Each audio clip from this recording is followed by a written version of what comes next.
Good evening and welcome to Mental Health Matters with me, Dr Audrey Tang. My co-host is Judith Crosier, and this is the show where we tackle all things mental health and well-being.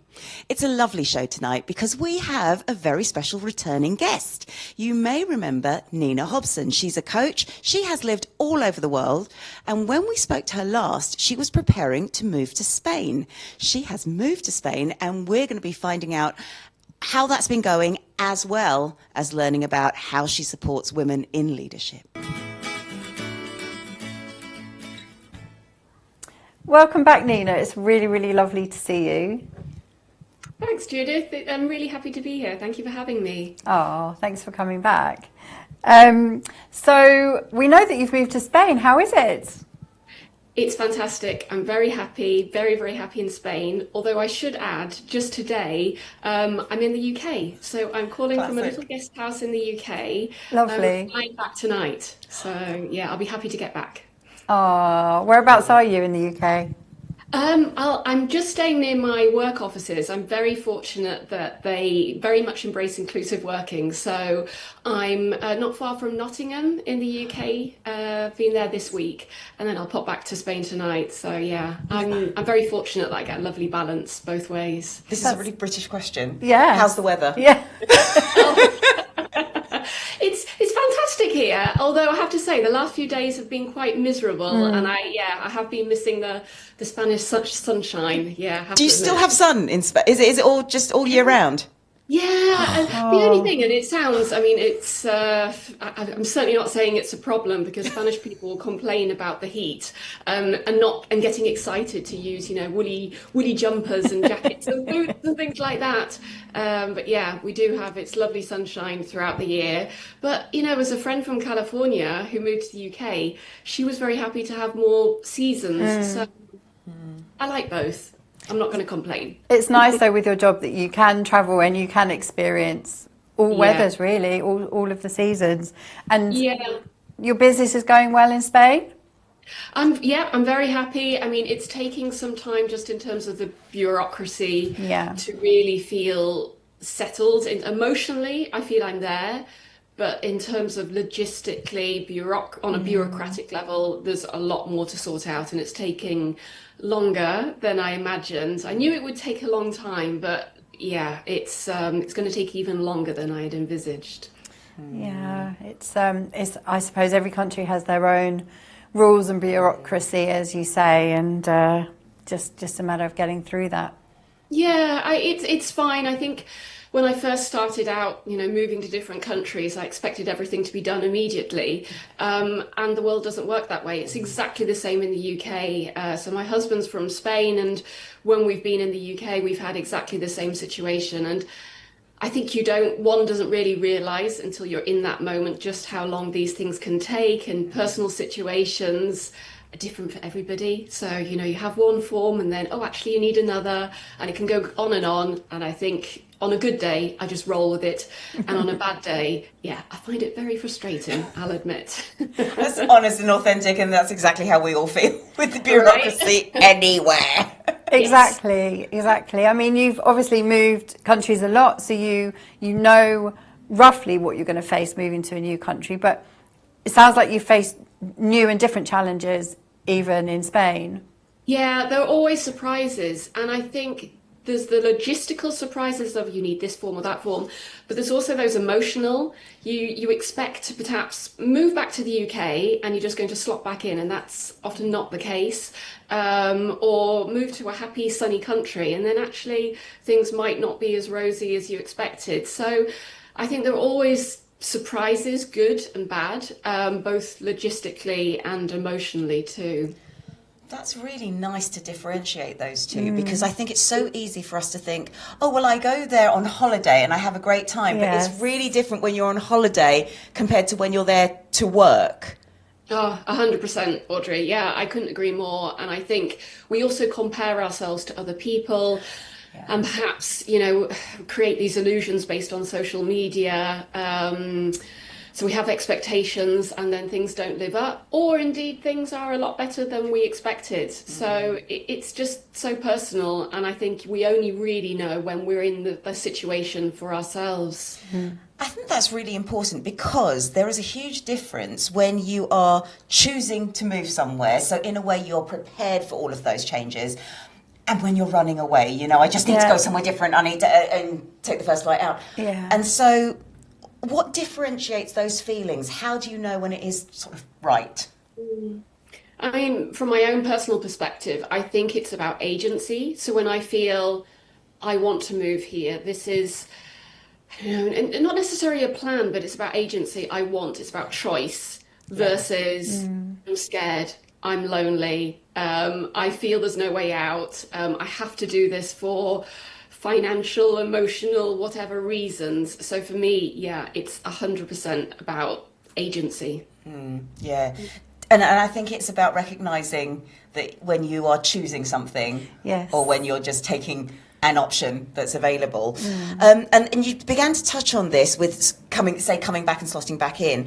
What if you go somewhere and you find you really don't like it, and this has gone now beyond the teething problems? How easy or hard can it be to repatriate? Especially because I think you then add the whole I'm going away, and then everyone's like, oh, I thought you were going. You've just got that to face as well. Yeah, I think it really depends. I mean, on the one hand, I'd say it can be really hard, most of all just cost-wise, financially. It can be really tough to move back or to move to a new place, and there are a lot of hidden financial costs and, yes, emotional costs as well.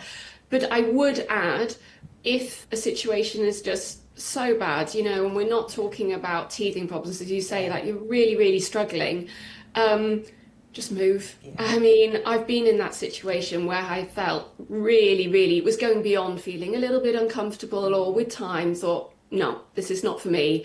And within 12 hours, I was at the airport on a flight. I was out of there. So, and I think prior to that circumstance, I'd always say, you know, give it a go, try what, you know, to myself. But there are those circumstances where I'd say, you know, nothing is worth that amount of suffering.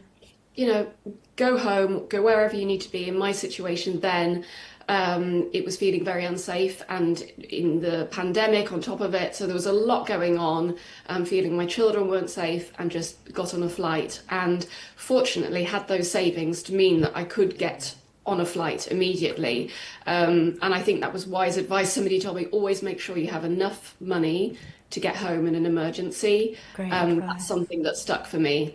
That is brilliant advice. Yes. That is brilliant advice. Yeah. We're keeping Nina. We'll be back just after this.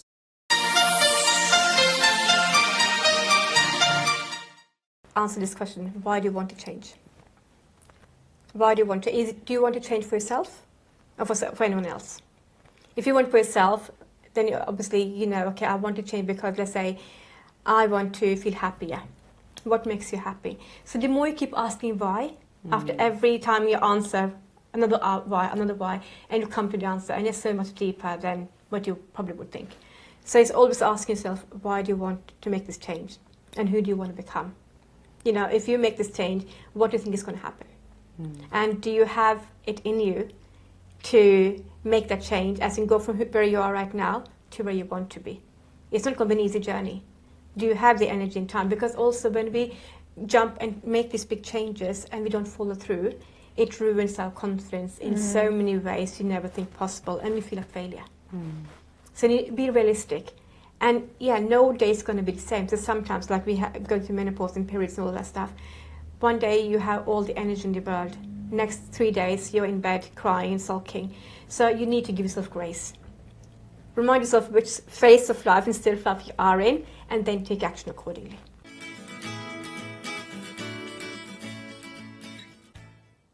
Welcome back to Mental Health Matters After Hours. We're talking to Nina Hobson, and we've been talking about moving to a different country, working in a different country, but we're also now going to focus on your work at Barefoot Coaching. You support women in leadership, and so what are some of the common issues that women face personally as much as professionally? So, I mean, I support women and men. It's a very varied job. That's just, one angle of the work. So, yeah, supporting women in leadership. In some ways, it's very similar to working with men. A lot of the things showing up, imposter phenomenon, self-esteem issues, confidence, or looking for ways to navigate politics within a system. But I do think there are some things that are intrinsically different to women and different depending on the cultural context as well. This is the thing, because professionally you get systemic differences as well. Even it's that unconscious bias. It's I don't know whether you've been watching. We've all been raving about this program called Riot Women. This is spoiler alert. There is one bit where one of the officers goes to complain to her superior about on behalf of a fellow female colleague, and the way she says it's about sexual harassment in the workplace. Okay. But she describes the harassment being done to a man, a male officer. Wow. And immediately the superior takes notes and is, oh my goodness, okay, that's awful. And then she said, well, actually it's not, it's this woman. And then immediately you see him change. And he's just, oh, well, and he even crosses out what he's written. And that's a systemic thing. And now she challenges him, and it's a brilliant scene. But you sit there and you sort of think, oh, because it's a woman reporting it, it's okay. Yeah. That's expected. Suddenly, if it's a man being harassed, everyone's really interested. So how do you navigate that unconscious bias as a woman? I think it's just becoming really aware, and I wonder as well that discrimination is not just from men. So in that situation for men, I've experienced that from women, and I'm sure I've perpetuated that, those unconscious biases myself. So the more that we can just gain awareness, and I've said, like, please, pick me up if I'm saying something that's inappropriate. I want to learn. I think we all need to learn. I've had men in my life who've been incredibly supportive. My boss when I was working in Angola, picked me up and say, hang on, this is not on, this is not right. And was very, very supportive, like a strong ally. Equally, I have had women, exactly the same, strong allies, but also situations where I've thought, oh, hang on, that's systemic bias, that's unconscious bias perpetuated by a woman. When I was talking about a situation of discrimination, a lot of people had launched into, oh, how terrible, he sounds like an awful person. And I corrected, actually, that he is a she. So it's just something to, I think, for us all to be mindful of, to question our bias, to slow down. I know myself, thinking of email coming through and, making assumptions based on our gender. I'm just more and more aware. I think there's lots of great literature out there. Invisible Women, talking about the bias in data and just the lack of data out there. I'm seeing little things with my children at school, the way that they are picking up on biases. So I'm noticing it more. I'm wanting to talk about it. So I think noticing it, talking about it, and reading up are very good starters, at least. And that's a good recommendation. Invisible Women. Just one thing that I remember from that book is about seatbelts. They are tested on men. Yes. And that's why it's more problematic for women. Yes, they're very uncomfortable. Yeah. And not as safe. Yeah. Which is a huge problem when you think about it. But exactly. Yeah, and there's a new book as well, Broken Rung, by 3 partners at a consultancy firm. And they explore, it's a more recent book, and talking about discrimination and what we can do with that. It's got a very focused context, so some people might not feel that, it's as appropriate. It's very much from a consultancy basis, but it really did shine a light for me as well. So there's some great literature out there. I think reading up, just talking about it and exploring it with more and more people can be really helpful. Agreed. Yeah, definitely. And kind of linked to that is you've worked and lived globally. Are there any cultural differences with the ways that with barriers to progression that you've seen and experienced? Yeah, I think some are quite subtle, sort of under the radar, under the iceberg. I know some colleagues previously in a previous life in Switzerland talking about the obstacle of wanting to have children, or indeed not wanting to have children, the expectations put on there in terms of work progression. So feeling like they have to stay at home because that is the appropriate thing to do. I'm sure this is changing in a very westernized culture, but feeling that is the thing to do. That is traditionally the mother should stay at home with the children, and feeling, some level of pushback if that wasn't the choice that they wanted to make. I've recently worked with women from ex-communist blocs, Romania, and talking about different expectations put on them, very much an expectation to work, get out there, be a leader. And I thought that was really interesting. Yeah. So there are some sort of cultural shifts, if you like. I think it's changing. And I think it very much depends on the individual context, also the work industry. So, for example, working in the tech industry is going to look different to working in medicine or working in different fields. So, a long answer for it really depends. I think that's a great answer. Yeah. Because it is nuanced. Yes, Yeah. and it's interesting to hear as well how things are changing, especially as you were talking about in the Eastern Bloc, where progression is happening, which is great. Definitely. So if you don't feel like you fit into a culture, is it as easy as saying, well, I'll move to a different one then, I'll move to a different country? And also, where businesses are global, there's a possibility of moving within your company. I think it's changing, but the return to office, it depends on the industry and on the organisation, but we're seeing a lot of the return to office, those mandates, so push back against that, inclusive working, which we were talking a bit about earlier, the need to be back, but also just based on tax reasons. So a lot of people telling me to be out of the office location, really being tied to a country. So it's not going to be possible for you to move to whichever country purely for tax reasons. So there are some logistical barriers, and I think culturally, I wonder where we are in terms of inclusive working. Some companies, very strongly going down that route, like, where I'm working, but I'm aware we're a coaching organisation, very much embody that coaching mindset and, do what you need to do and we'll make it work. We're quite a small organisation with a big impact, but I think that also makes a difference. We have that flexibility. If you're a really big organisation, I understand that there may be some more logistical challenges there. So sometimes it's not that straightforward. It's always worth asking. These things can work, but sometimes, it can be complicated. That's so important to remember. Tax.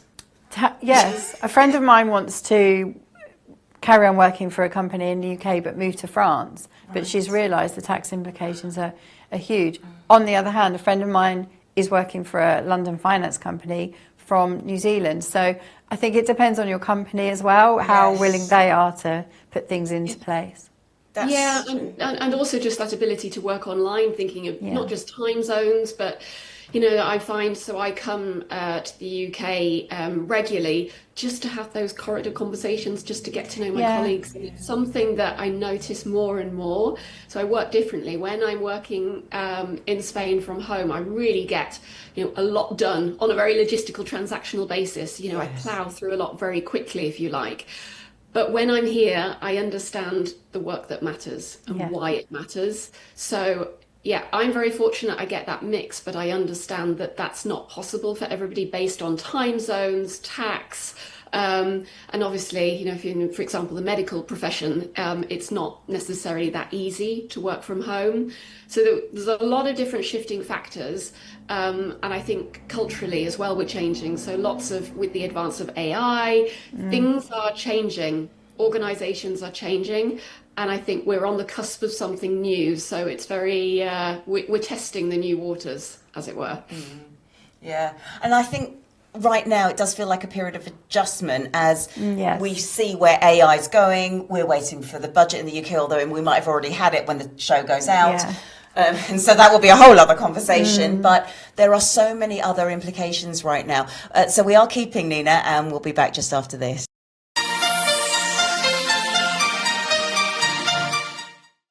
sometimes we put off doing things because we are afraid it's going to be hard, it's going to be uncomfortable. You know, that first gym session, if that's your thing, or that first swim session and it's cold and it's scary. You've pushed your own boundaries. How do we begin to unlock that courage or that drive within ourselves? Ooh, it's a big question. Yeah, that's the biggie. So sometimes I wonder if I've normalized discomfort, and stay with me because that might sound terrible. But what I mean by that is that sometimes when your experience has been that the world was built maybe not with you in mind as a neurodivergent human, that your general experience to move through the world is quite hard, it sometimes makes hard things easy because you're used to just a level of like, well, everything is mad challenging. So what's like swimming the channel in the grand scheme of things? Welcome back to Mental Health Matters After Hours, where we're talking to Nina Hobson, having a great discussion this morning. Really interesting. Yeah, really interesting. So something else that you focus on for fulfillment is volunteering. So why is volunteering important, and why is it important to have that as a kind of an extra element to our working day? I think it can add so much, volunteering. I think it's sorely undervalued. I was reading a bit recently about burnout and talking about misaligned burnout, the different types of burnout, including that misalignment. So when you feel you're working and you're not working with your values enough. And so connecting with volunteering can be a great route to really, get into those values, realign with your values, if you like, doing something that's really important to you. And I've just found it great, volunteering, just to meet other people, particularly moving to new countries, that social network can be really important. And I've just learned so much. It is such a gift. Like, I've learned from such incredible people, such amazing experiences. It's such a fantastic opportunity that's available to everybody out there. I can't speak highly enough of volunteering. It's not without complications, if you like, that I'm sure we'll explore a bit more. But I couldn't value volunteering enough. That's really great, especially going to a new country, as you say, a community right there. So if you really want to volunteer, but you're, say, too tired, or maybe you're quite busy, how would you maybe approach volunteering then? I think two things. The first is that you don't have to. I mean, it is just that it's an option. It's, don't put too much on yourself. I mean, I've been transitioning to a new country. I wouldn't be in the right emotional space to go and volunteer, and that's perfectly okay. I also think there's something, though, about not being too big a deal. Like, the word volunteering can sound almost quite overwhelming. And there's something, I understand for some organisation there's a minimum commitment, but that minimum really depends. So it might be a 3-month project, it might be a one-off. So it really depends. So, perhaps just have a think about volunteering more lightly. I've helped out with a while ago with some English language tuition for Ukrainian refugees online. Nice. And then moving abroad, it wasn't possible anymore, just time zones and myself emotionally, I had a lot to deal with. So it was great in that chapter, and I gained so much from that. I'm just so grateful.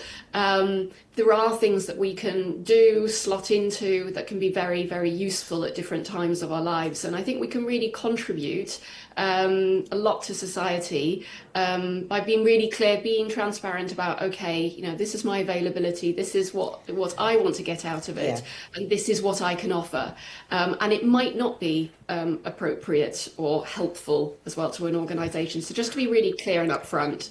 Good point. I think that's really important, because that really links to what I'm going to ask you next, is what happens when some people volunteer for the right reasons. They know they can commit that time, they want to give their skills, but other people are just there because they need a paper signed, Yes. or, you know, they just, For a someone CV. told them, CV point. Yeah. How do you manage that group cohesion? Because the ones who are working can see when the others are just not, and it's a real shame. Yeah.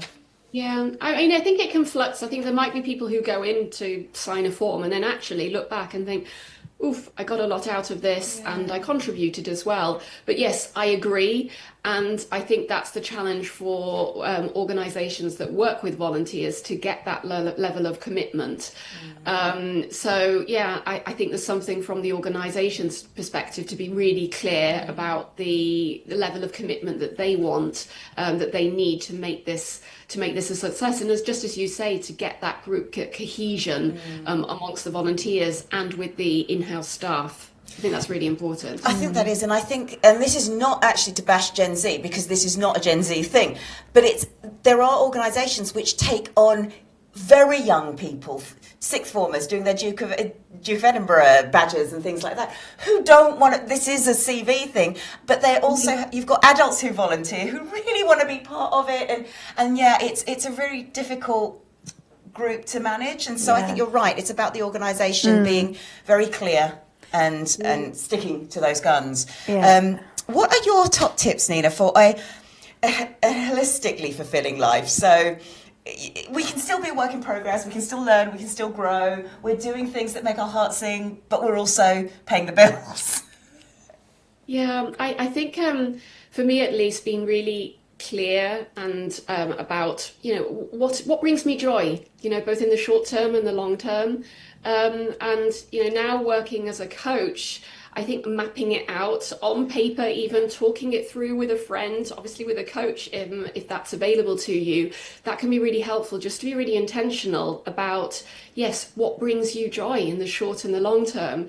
And also thinking about relationships as well.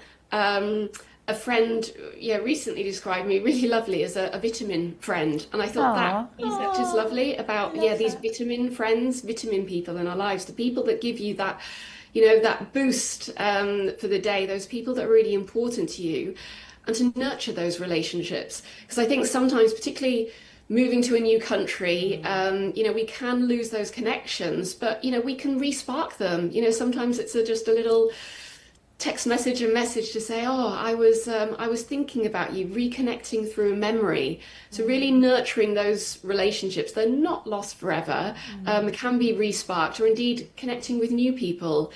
So I suppose top tips, yes, would be being intentional about noticing what brings you joy, and nurturing those relationships as well.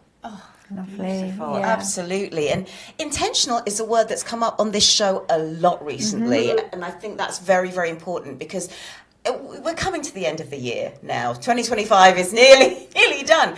And maybe it's time to think about going into 2026 more intentionally, which would be exciting. Yeah. And that means thinking about our values. Nina, thank you so much. Where can we follow you, learn more about you, connect with you? Yeah, I'm on LinkedIn. I'm not on social media, but apart from, I am on LinkedIn, and I'm working, as I say, at Barefoot Coaching now, so very, very happy to connect there. Amazing. Nina, thank you so much. We'll head over to Test the Trend.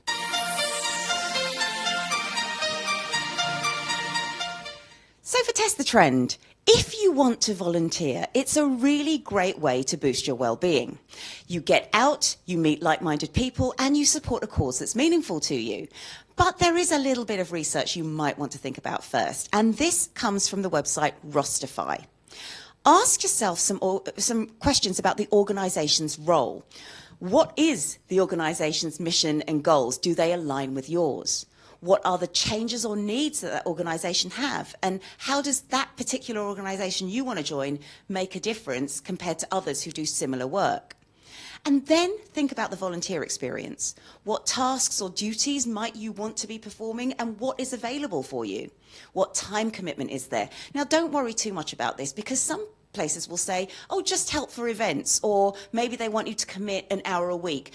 Discuss that with them and you'll be able to go from there. What are challenges that volunteers typically face and how are they addressed? But also think about what you can contribute. How do your skills specifically make a difference? Because you might be able to offer something that the organisation doesn't even know it needs. And then finally, think about being ethical and how ethical the organisation is. Ask yourself, well, what steps are taken to ensure volunteers are doing good? Is there safeguarding in place? Are there protections for you when you do your role there? Try those things, think them through, reflect on them, and give it a go, because it's a great way to feel great.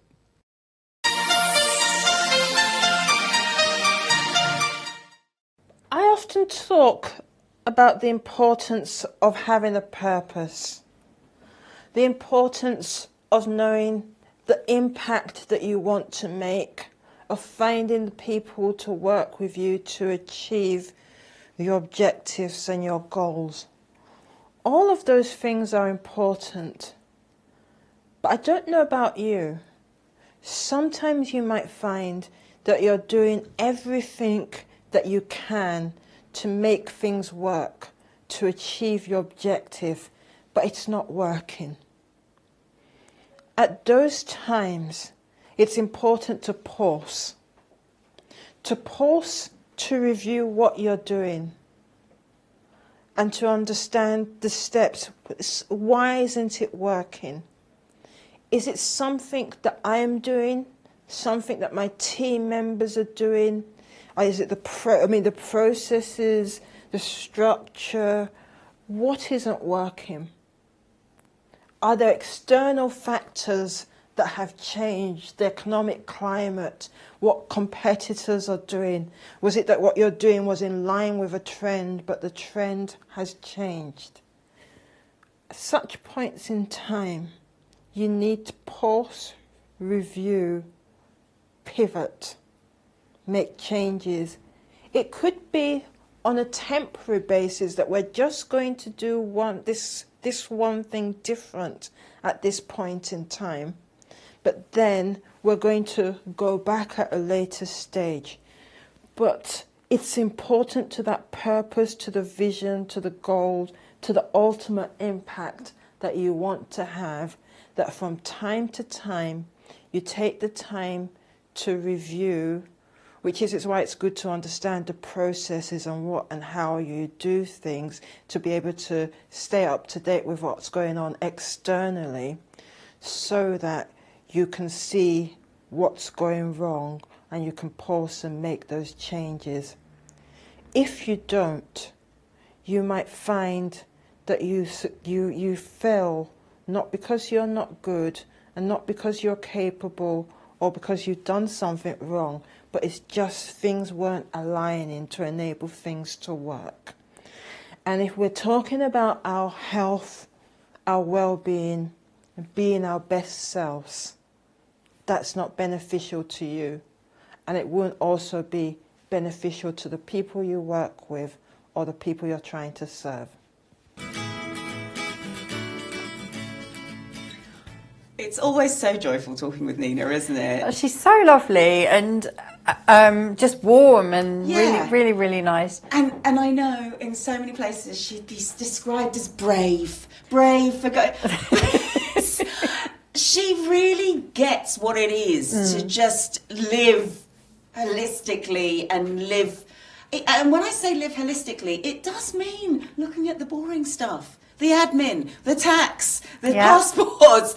That is part of it. But when you've done that, you get the joy of everything that she's experiencing, which is brilliant. I know. I mean, her life must have been and must still be really exciting. Yeah, and fascinating as well, because you're meeting so many different people, so many different cultures, and it's absolutely wonderful. And she just immerses herself into all of them whilst doing all the, like you say, all the boring things, you know, the bureaucracy. Which you've got to do. Which you have to do.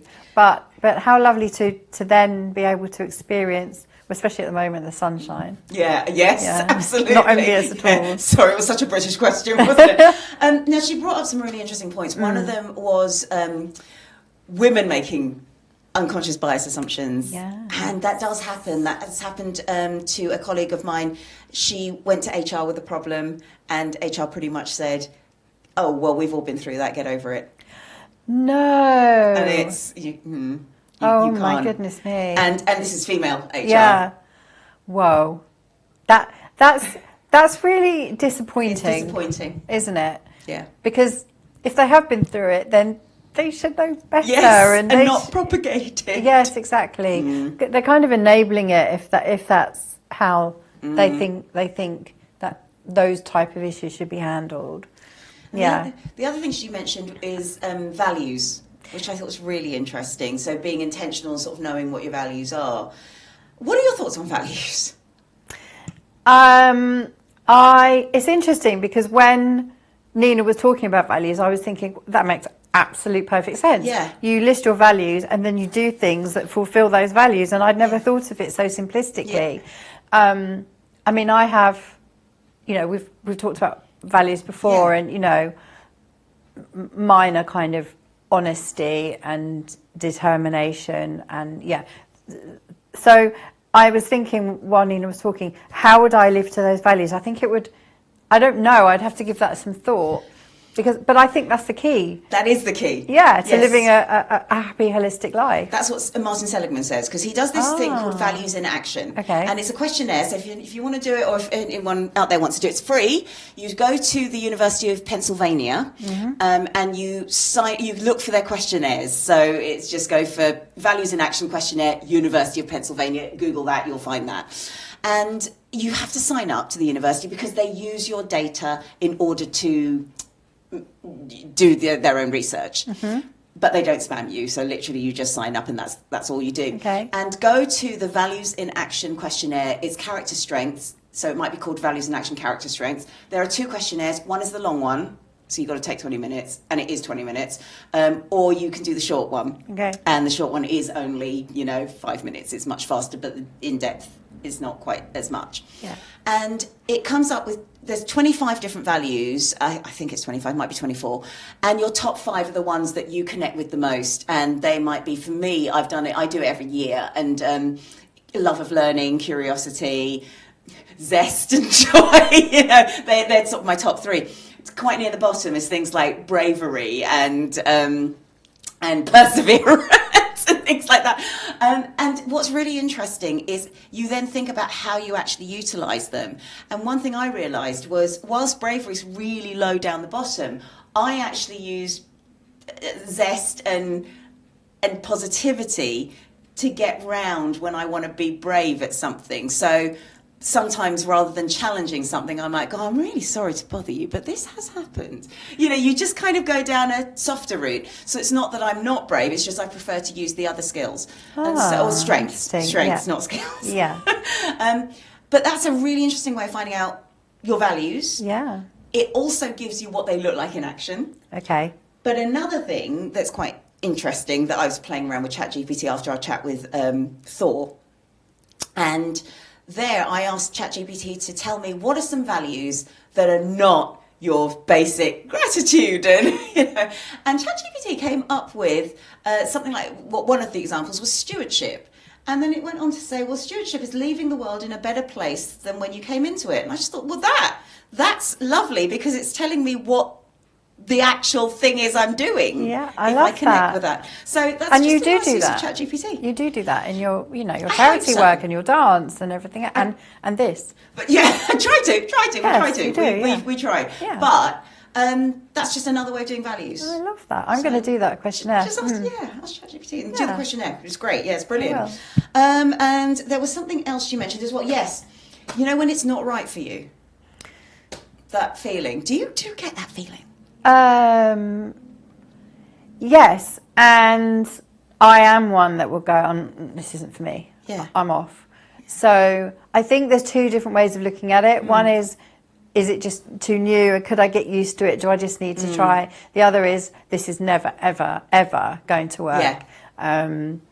And if I can bring some pop culture into it, watching Married at First Sight, so Maths UK at the moment. And there's quite a lot of that comes up because people are matched. if you haven't seen it, people are matched with people they've never met before. They get married, literally at first sight. And some people look at their husband or their wife at the end of the aisle and go, this is never going to work. And then they end up being the strongest ones sometimes. But then sometimes you just think, no, you just have to just go, just leave, because it's never going to work. So it's an interesting question. Because that one, there's a little exercise that I teach. It's a mindfulness exercise where you think of different emotions and you feel in your body where you feel them. So I go through the basics. And maybe we just do this. I think we've got a little bit of time in today's show. You can do this with me. So think of, I don't want to keep you in a negative place, but think of a sad experience. Just anything that's sad or makes you feel sad. And whereabouts do you feel that? Here. Yeah, okay. We'll all feel it in different places. So some people feel it in the head, some people in their heart, in their chest, in their stomach. So, anger. So now angry experience. I think kind of here. Yeah. Joy. Just what's it called? Just everywhere. Yeah, like a big hug. Yeah, where you get, I can't think what it's called. You just feel warm and goosebumps. Yeah, lovely. Just kind of top half, And confidence, when you just gone, that's it, I'm doing that, and you've done it. I think, weirdly, in my spine, because it makes you kind of straighter. Use that. Okay. So when you're unsure of something, where are you feeling it? Because if you're asking yourself the question, do I want to do this or not? Or do I just need to get over myself? Yeah. Or do I not want to do it? If you really don't want to do it, you're going to feel it in your spine. You're going to feel it in that, that's not happening. It's not me. That's really interesting. Because I feel it here. When I'm confident in something, I feel it here. Okay. I can wake up one day and go, I'm doing that. Wow, okay. And it's weird, and then I do it. And so if I'm shopping and I'm walking around the shop with stuff and I haven't gone to the cash desk and gone, right, I'm buying this now, I don't want it. That's a really good point, isn't it? Wow, and I'll have to take it back. And I will guarantee you I will take it back if I've just been, mooching about. That's really simple. So, really simple. Simple but effective way of kind of knowing. Connecting with your body. I love that, yeah. So give that a go. Let us know in the comments how you get on and have a good night.